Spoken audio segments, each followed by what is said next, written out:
Hello, YouTube divers. This is Water Dive 122, and I want to welcome you all to another episode of Magic Metal Mondays. So, last time we saw each other, we ranked Running Wild's albums from number 17 to number 9, and now we are going to be tackling the rest of the discography. We're going from number 8 to number 1. And all the records we'll be talking about in this video are in the golden era of Running Wild, so, or at least pretty much all of them. Yeah, without further ado, let's not waste any more time. Let's get started. So, coming in at number 8, we've got the 2002 album, The Brotherhood.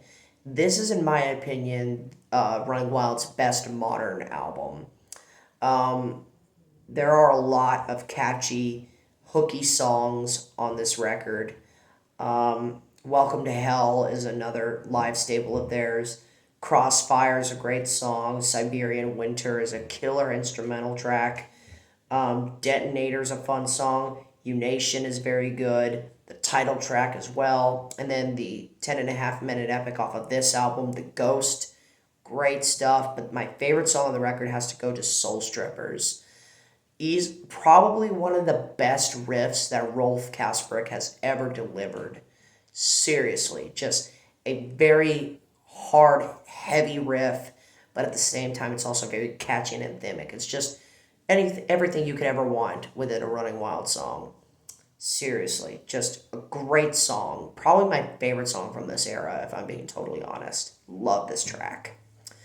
So The Brotherhood, easily the best record that Running Wild has put out post 1998. AKA the rivalry. Brotherhood comes in here at number 8. Now, these remaining 7 records are all part of the Running Wild golden era. All of these records are absolutely amazing, and it was very, very hard for me to rank. So, let's get into it. So, number 7 is the 1988 album, Port Royal. So this is a popular pick for the band's best record, and for good reason. The pirate metal themes are starting to really step up on this album. There are a lot of standout tracks on here, like the title track, Conquistadors, and my favorite track on the album, Calico Jack. Seriously, just great stuff. But then you also have songs like Raging Fire, Into the Arena, Blown to Kingdom Come, and the instrumental track Final Gates, which just consistently deliver some great melodies and hooks and vocal performances by Rolf Kasperik. This was really the record where Rolf started to expand his vocal range. Like on the previous 3 records, his voice was more deep and aggressive and raw. But from Port Royal onwards, he really starts to build the epicness in his voice and build his range too. Like, by the time we get to Blood on Blood, he's got a decently good range, which is just insane. I mean, just go listen to the vocal performance he has on Calico Jack, and you'll see what I'm talking about. But yeah, Port Royal, great album, comes in here number 7. Number 6, we got the 1992 album, Pile of Skulls. So this was a record that I was really looking forward to when I was going through Running Wild's discography, and while I do love the record, it's not really as good as some of the other records in their golden era. But there's a lot of great songs on here: Whirlwind, Sinister Eyes, Black Wings of Death. Those 3 songs to open up the album. Oh boy. And then you have Roaring Thunder, which closes off the first side. The whole first side of Pile of Skulls is pretty much flawless. And then you have, on the second side, you have the title track, which is amazing. Jennings' Revenge, a killer song. And then my favorite song on the record has to go to the 11-minute epic, Treasure Island. Seriously, just one of the best songs that they've ever made, without question. But yeah, Pile of Skulls, great album. Comes in here number 6. Now, number 5. Number 5, we are going to be talking about the 1989 album Death or Glory. This is probably a lot of Running Wild fans' number 1, and I totally understand. Like, every single song on this record is just pretty much flawless. I will say though, it does have a few songs that I could do without, and it's the only reason why I'm not ranking it higher. But but man, all the songs that hit like a freight train. You have Evolution, which is a great song. Renegade's awesome. Running Blood is a great song, and then the final 4 tracks to end this record are just mind blowing. Bad to the Bone, Tortuga Bay, the title track, Death or Glory, and then the Battle of Waterloo. Seriously, all 4 of these songs are Running Wild classics at this point. Seriously, just amazing. But none of them are my favorite songs from the record.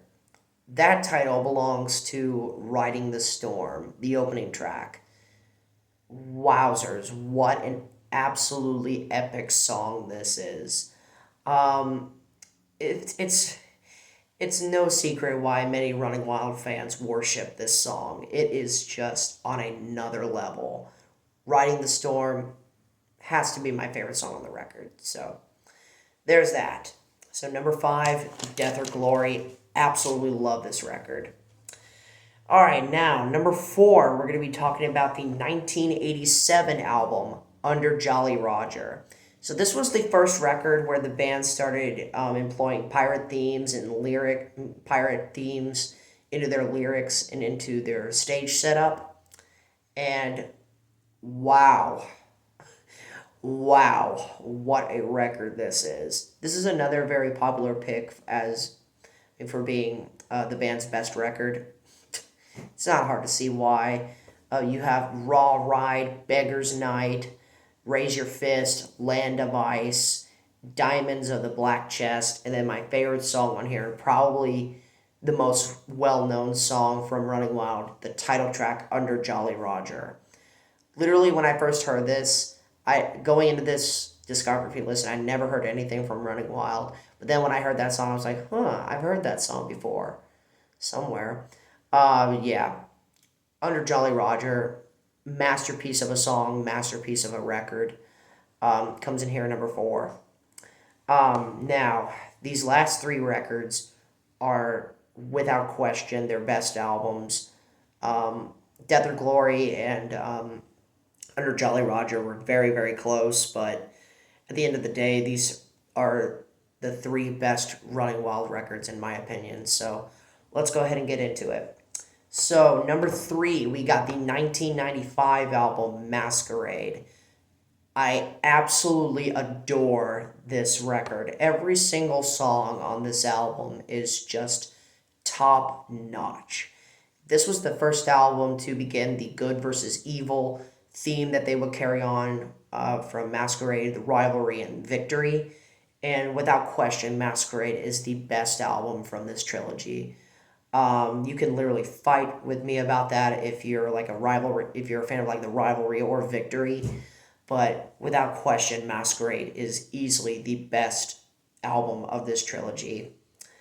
Um, just seriously, some of the best songs that Rolf has ever written for the band. You got the title track, Masquerade, Demonized, Rebel at Heart, The Wheel of Doom, Soleil Royal, Men in Black, Black Soul, the mini epic Underworld, and then my favorite song from this record and one of my favorite Running Wild songs of all time, Lions of the Sea. Seriously, what a masterpiece of a song this is. What a masterpiece of an album. Masquerade absolutely kicks so much butt. But it's only here at number 3. That's how good Running Wild are. They are so good at what they do. Almost every record they make is a borderline 10 out of 10. Well, I mean, except like the late modern stuff, but whatever. We're moving on. So, yeah, Masquerade comes in here at number 3. Number 2, we've got the 1991 album Blazing Stone. Man, this one was so hard to choose between this album and my number 1 spot, but I had to go with Blazing Stone here. Number 2 is, and this one absolutely hurts because this record is flawless beyond flawless. Like, I cannot even explain to you guys how good this album is. Um, yeah, I mean, for starters, it has my favorite Running Wild song of all time, and that's the title track, Blazing Stone. Um, yeah, this song absolutely rules. It is without question my favorite song the band has ever made. Catchiest melodies, catchiest riffs. One of the best vocal performances from Rolf. Just a flawless song without question. Um, then then I literally wrote all the tracks from this album. So let's go ahead and track by track it. So I already mentioned the title track. Then you have Lone Wolf, Slavery, Fire and Ice, and then another one of my favorite Running Wild songs, Little Bighorn. Love that song. Absolutely love it. Um, then on the second side, you have White Mask, Rolling Wheels, Bloody Red Rose, Straight to Hell, and Heads or Tails. All of these songs are absolute bangers. You can literally play them back to back and have an absolutely amazing time. That's how good this album is. It is one of those records where you can literally listen to it from start to finish and never get bored of it. Blazing Stone, easily one of their best records. It's my second favorite from the band. Okay, so now we've finally reached it. Number 1, Process of Elimination. If you're a Running Wild fan, then you know what album is left. And at number 1, we got the 1994 album Black Hand In. This was so hard for me to do um, because Blazing Stone was very, very close, but I feel like Black Hand In is just consistently stronger all the way through. Blazing Stone was absolutely flawless, don't get me wrong, but it did have a few low points here and there. Like, they were very, very minor nitpicks, but with Black Hand In, I never once felt that way. I absolutely adore this album. Concept album as well. It's a loose concept. Tells the story, tells the legend of Black Hand John, who was burned at the stake for essentially being an alleged follower of the devil, and the only piece of his body that was left was a charred black hand. So the hill that he was burned on was named Black Hand Hill. And the whole album just his follows his story. After, like, many centuries after his burning. And it's just an absolutely amazing concept.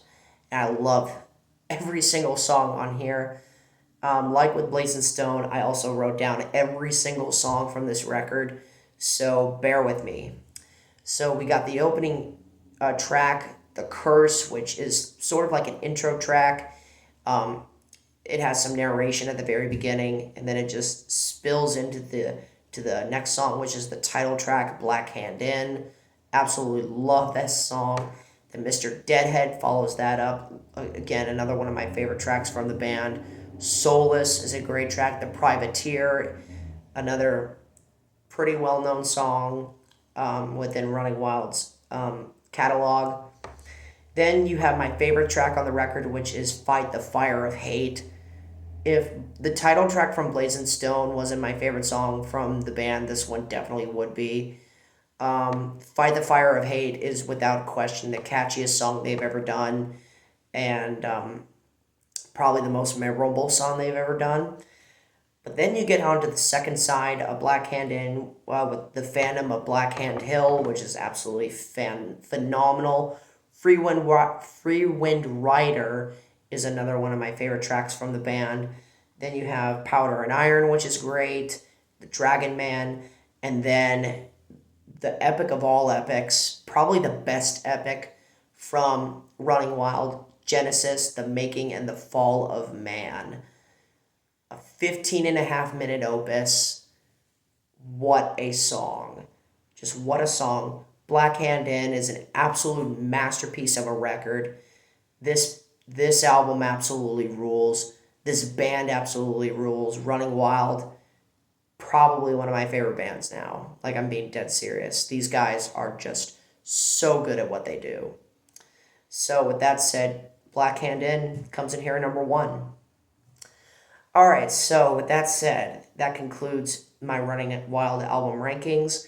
Thank you so much for watching, my fellow YouTube divers. This is WaterEye122 signing out, ready to dive into more fun on YouTube. Thank you for watching.